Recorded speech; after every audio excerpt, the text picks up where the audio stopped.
Welcome back, painting friends. Today we are going to paint a bookshelf with some books, of course, and some other fun little things. I'm not going to lie, I have no idea what colors I'm going to use, so I literally put every color on my palette. I've got red, orange, yellow, green, blue, purple, teal, black, white, and brown. Actually, I might throw some pink on there too, so I'm going to throw some pink on there also. Brushes, I always have my favorite four brushes, my 1-inch flat brush, my 10-6, and one round brush. I do use these Princeton brushes. They're Velvet Touch. I love them. I always have a rag and a cup of water for keeping my brushes clean. And remember, if you like what you're seeing today, like and subscribe to my YouTube channel so you're kept up to date on all of my tutorials. So let's go ahead and get started. I'm going to get started with my 1-inch flat brush and some brown and white paint. So I'm going to take brown and white on my brush at the same time. And I'm going to create my bookshelf. So I'm going to create a line that goes all the way around my canvas. Okay, and then one that goes just a little bit lower in the middle. So all I'm going to do is take this brown and white paint and fill in about a 1-inch line all the way around my canvas, making sure it's nice and smooth.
With this finished, what I'm going to do now is take just a little bit of black paint, and I'm just going to drop a couple of spots of black paint on each one of these lines, wipe it off my brush, and just kind of pull it down.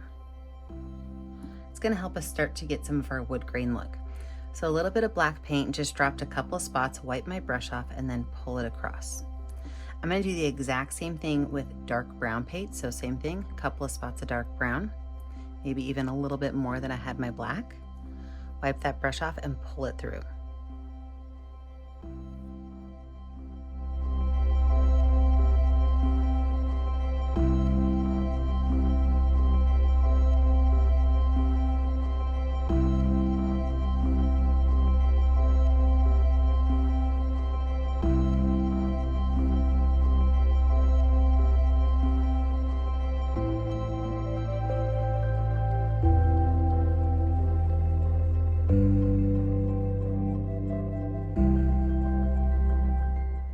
We are going to go ahead and let our bookshelf dry. When we come back, we're going to add in our books and our wood grain. With a dry background, it is now time to start adding books. And you can put books in however you want, however many you want, whatever. But the basic idea behind the books, and I'm going to make all of my books a little pastelish, which means I'm going to add white and a color. So let's say I'm going to take white and blue, both on my 1-inch flat brush. So the basics of the book are pretty simple. They are rectangles, right? So just like we've already done with our 1-inch flat brush around the edges to make the wood grain, I can go ahead and lay out some rectangles. Now, that is a perfectly fine book, but if you want to get just a little fancy, add a small little curve to the top of it. Small little curve to the top. You don't have to put one at the bottom because, well, there's a shelf there, right? Since I already have blue in my brush, I'm just gonna go ahead and add kind of any colors or any books that I want to be blue. So you can have some of your books kind of leaning at an angle, maybe up towards the side of the bookshelf.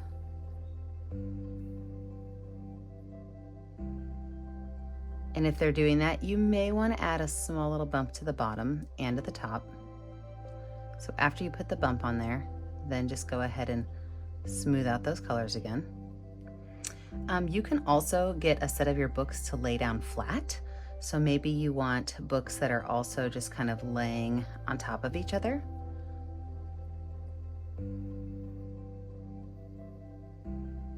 And again, if you do that, you know, this side over here is up against the bookshelf, but this side you can definitely add a small little curve to.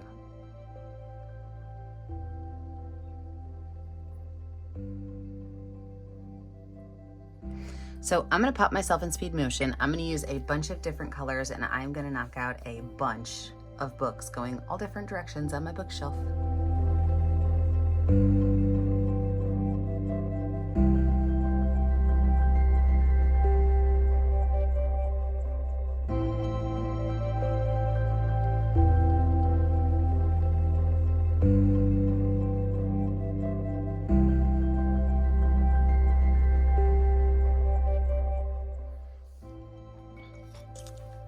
So with my book bases finished, let's go ahead and add in some of that wood grain I was talking about. So I'm gonna take my number 6 round brush and I'm gonna add a little bit of water to my brown paint. And then with that brown paint, I'm gonna make some little lines that could look like not brush strokes, like wood grain. So they might have some curves to them at the top and kind of then pull down a little bit. You also might have some that have some ovals in the center, and then those ovals kind of slowly kind of fade out. And you can do a mixture of brown and white. You could do a mixture of brown and black. It just kind of depends on how much contrast you want. So this is a little bit of black in there. I kind of wanted a little bit more contrast. So all I'm doing is watering down my brown paint and adding a little bit of, well, I'm also watering down my black paint and just adding a couple of lines that look like wood grain. So like I said, some of them might just be kind of straight across or wavy. Some might have little ovals to them. Just kind of add a couple of wavy, funky lines in there to give our bookshelf some character.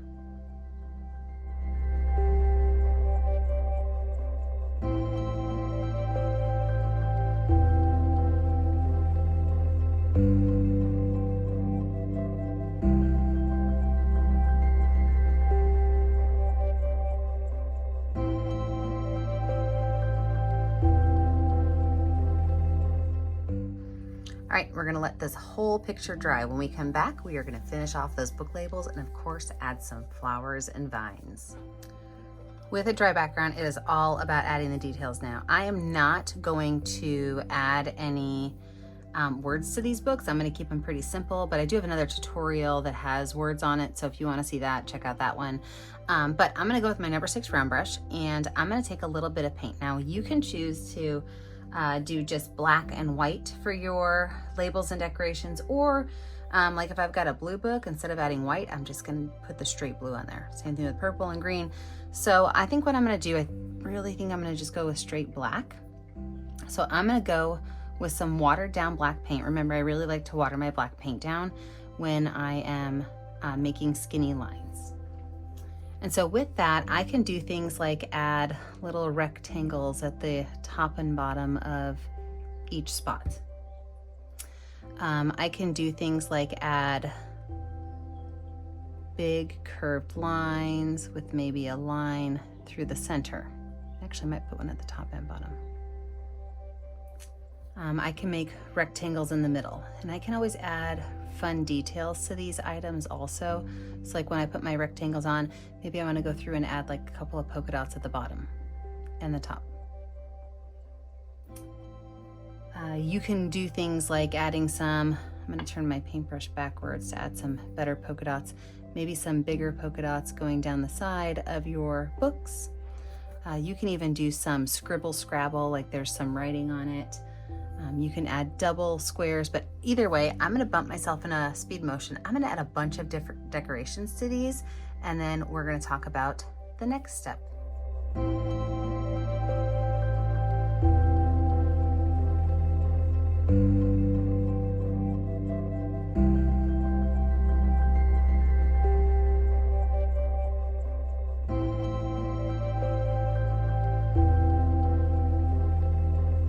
Yes, I know you're thinking, thinking I did not give you the directions about adding the black to the background, but I felt like I was already in speed motion. It took me a long time to do, so you got it, right? You paint everything behind the books black. Let's add a little bit of highlight before we let this dry. So I'm gonna take a little bit of white paint, and in some of my spots on my wood grain, I'm just gonna add a little bit of white. I like to make what I call ghost lines, and ghost lines are lines that sometimes you see them, sometimes you don't. They just kind of pop up here and there and everywhere. But these are gonna follow my wood grain just a little bit, not too much, not overdone.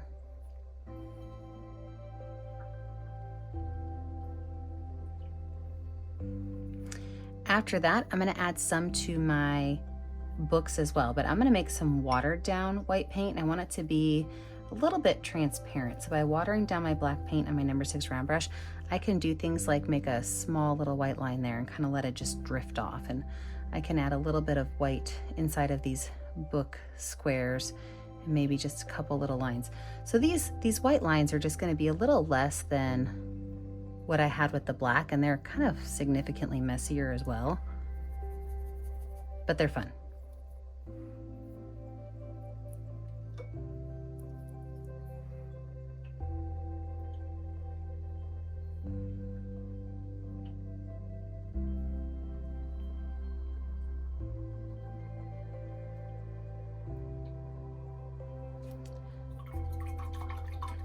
All right, with my white highlights done, I'm gonna let this dry. When we come back, we're gonna finish off with that ivy and those flowers.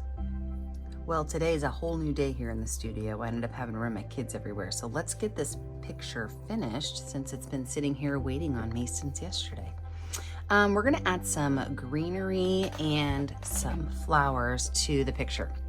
So I've got my number 6 round brush, and I'm gonna start with some green and some brown mixed together on my brush. Because we are going to make the vines for our greenery first. And I want those to be just a little bit darker than the leaves itself. So a little bit of green, a little bit of brown mixed up on my palette just to darken that green up a little bit. And you could put your greens anywhere you want, but I'm imagining that there's some sort of like a plant sitting up on the top of this. So I'm just gonna take a couple of lines of green and run it down this side over here. And if you really love these books over here, put it over there. Change it up. Do what you want to do. So I'll put 3 little green vines right there. And maybe an extra 1 or 2 over here. Now, when you're putting these on there, you want to make sure they don't all end at the same spot. Like right now, I've got 1, 2, 3 that have all kind of ended at the same spot. So I'm going to take this one right here and make it go a little bit longer, or maybe have it kind of come over this way. You don't want your paintings to be too expected. You want to kind of leave something fun for the viewer to imagine. And then this one might even just kind of wind through this one a little bit. Look, I ended at the exact same spot. I do this every time. I have to force myself to think through how it needs to be. There we go. So from there, I'm just gonna take a little bit of green and a little bit of yellow on my brush. I'm not gonna mix them. I'm just gonna keep them messy on my brush. And I'm gonna make these small little ovals. But then at the end of each oval, I want them to have like a little point. Okay, so small little oval with a point. Now this is gonna take me like forever to do. So I'm gonna bump it to speed motion. I'll zoom you in, and we are gonna knock all of these out.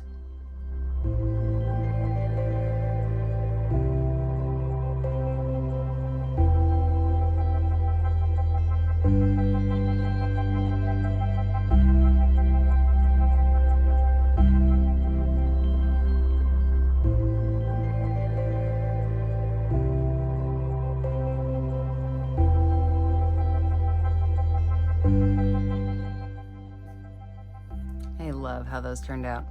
Let's go ahead and add our little flowers in there. So I'm gonna put a vase of flowers here and here.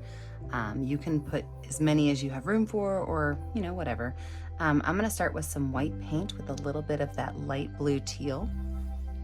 And I'm just gonna make my vase, very simple vase. So straight line across, kind of have it gooseneck in just a little bit. And then a small little bud vase right here. Go ahead and paint that in.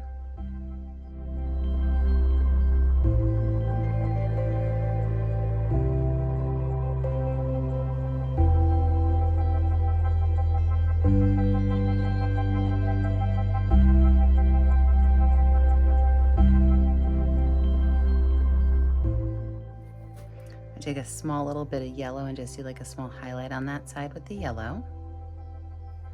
And then I'm gonna do a yellow-green mix for my stems coming up.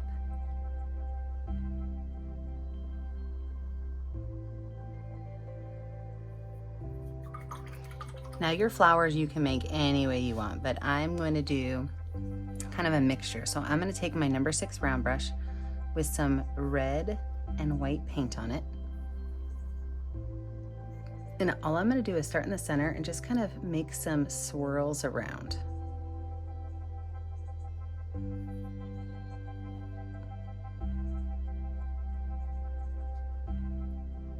I'm thinking this is feeling like a carnation. Sometimes I don't really know what my flowers are going to be like until I get them on there, but I'm thinking this is going to be a carnation. So we're going to make this a carnation bouquet.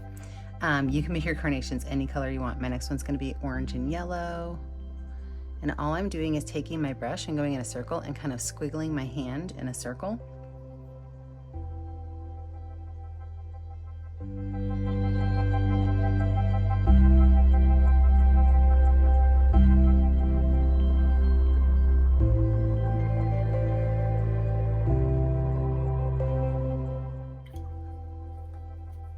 I'm going to switch it real quick because I love daisies, and I'm going to put a daisy up here at the top.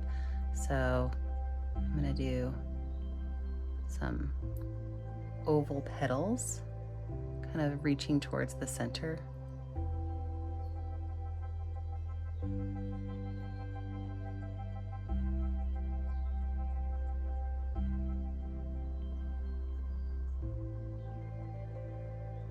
I'm going to take a little bit of yellow and drop it right in the center of that.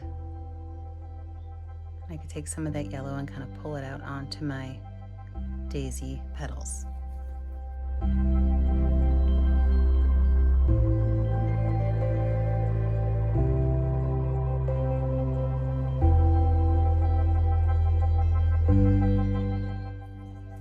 And I think down here I'm going to put a little cactus. I was thinking about putting 2 vases of flowers, but I think I'm going to do a little cactus down here. So I'm going to do a small little, what color should I make it? I'm just going to make it a little white vase right here, just a nice little square white vase.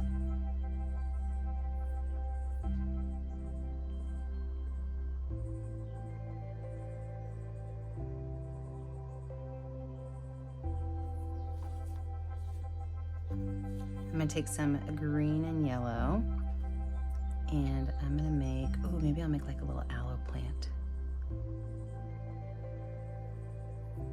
So all these are just some kind of stringy lines coming down into that plant.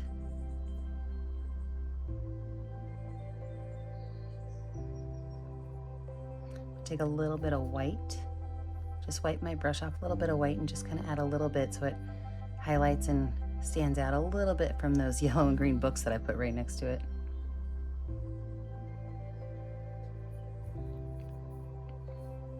Maybe take a little bit of black, do a small detail on my vase. 2 little black lines, and then 1 at the bottom.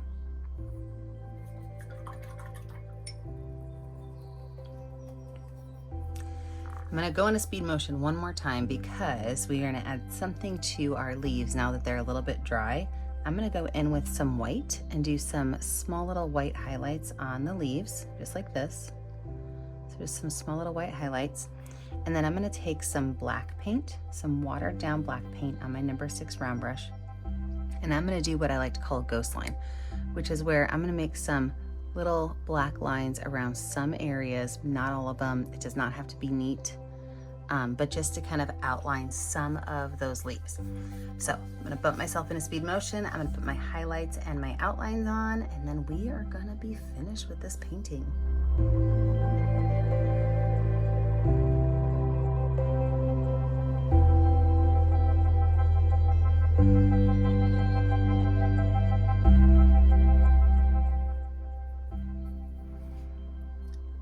I'm going to take a little bit of white paint and just add some little highlights to the tops of my flowers, actually really all around. And all I'm doing is making small little curved lines around these carnations.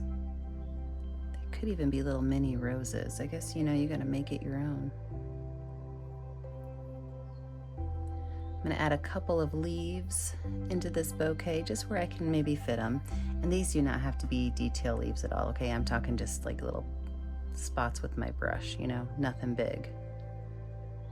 Just kind of fill that space in. And I think there we have it. When you're finished, find a color that's gonna show up on your canvas and sign your name. I always put my initials in the bottom right corner. Remember that I never get to see what you're painting at home unless you post it to my Facebook page, Painting with a Purpose. Make sure that you like and subscribe to the YouTube channel, Painting with a Purpose, so you're kept up to date on all of the tutorials. And remember, as always, stay kind, stay creative, and stay safe. Have a great day, friends. Bye now.